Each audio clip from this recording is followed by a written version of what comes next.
ادع إلى سبيل ربك بالحكمة والموعظة الحسنة وجادلهم بالتي هي أحسن إن ربك هو أعلم بمن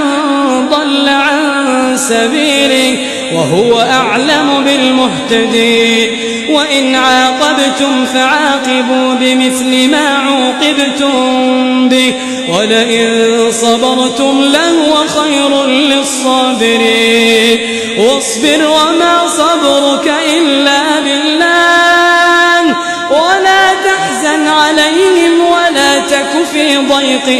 مما يمكرون إن الله مع الذين